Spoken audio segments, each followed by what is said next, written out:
Hi, my name is Bill DeRuiter. I'm the head women's basketball coach at Trinity Christian College in Palos Heights, Illinois. We are a NAIA Division II program and recently completed my first head coaching year at Trinity and look forward to what the future brings. The quality of character I'd like to talk about in this MCAA 530 Ethics in Sports oral presentation is communication. I believe communication is a really important trait in all successful companies, teams, and individuals, and it really makes a difference on being a good communicator and a bad communicator. Everyone can communicate, everyone can express their feelings, but there's a big difference between communicating well and not so well. And then lastly, something that we'll talk about throughout this presentation is, do you talk or do you communicate? Webster's dictionary really has a great definition. 3A says a process in which information is exchanged between individuals through a common system of symbols, signs, or behavior. At no point did it say just talking or writing. It's an exchange. So two people, it requires two people to work back and forth through symbols, signs, or behavior. So that really encompasses every possible situation, whether it's body language that we'll talk about or verbally, non-verbally.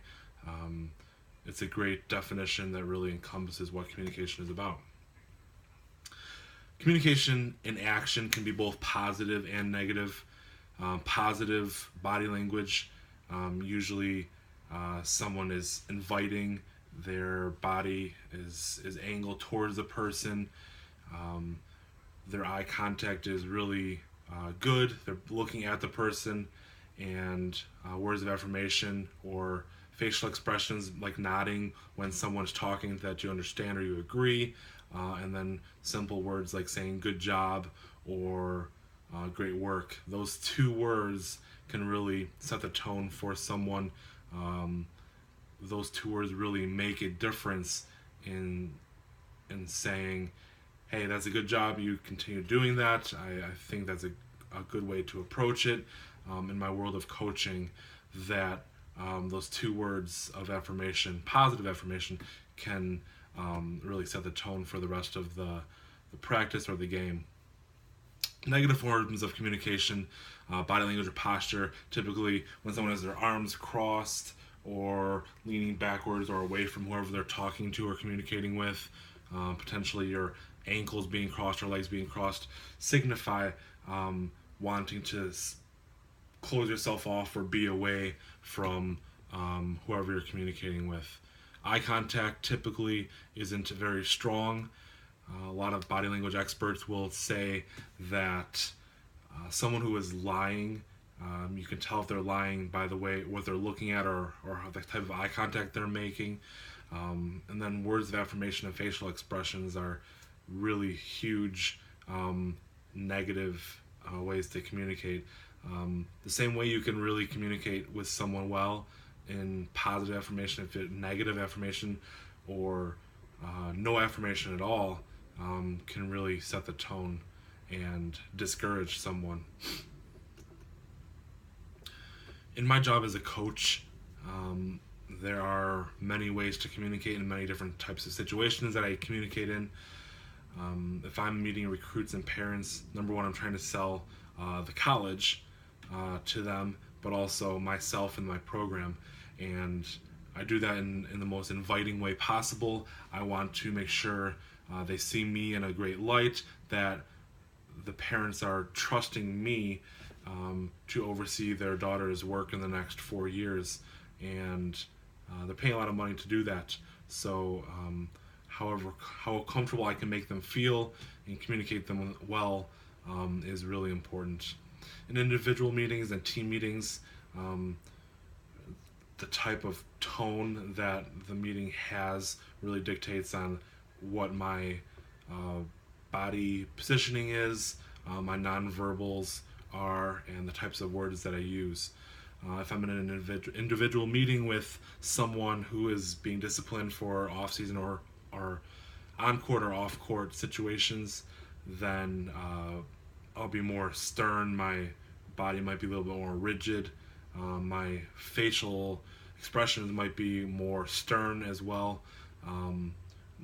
depending on the type of situation, the discipline that would be coming down. In a team meeting, if we're going over a scouting report, if I have a body position that's weak and I'm slouched over and not very confident in the words that I'm using or my facial expressions and my body language, then the team might read into that and say, hey, I don't think we have a chance to win if coach is acting more sheepish or not being able to display positive body language characteristics. And in game or in practice situations, if a player had made a mistake or failed in a situation, my job is to continue to encourage them and get them back on the floor, knowing that they can do it. And the best way I feel is to get on the same level. So even changing the height of where and how you're communicating is important to communicating well.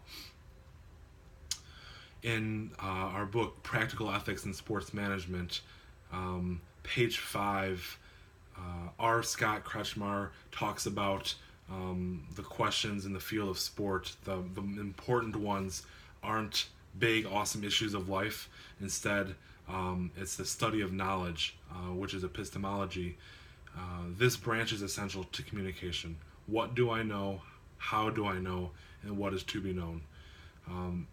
That's the basis of communication. If you know where you come from on what do you know, how do you know it, and what is to be known, you're able to communicate better, more strongly, and teach in a better light.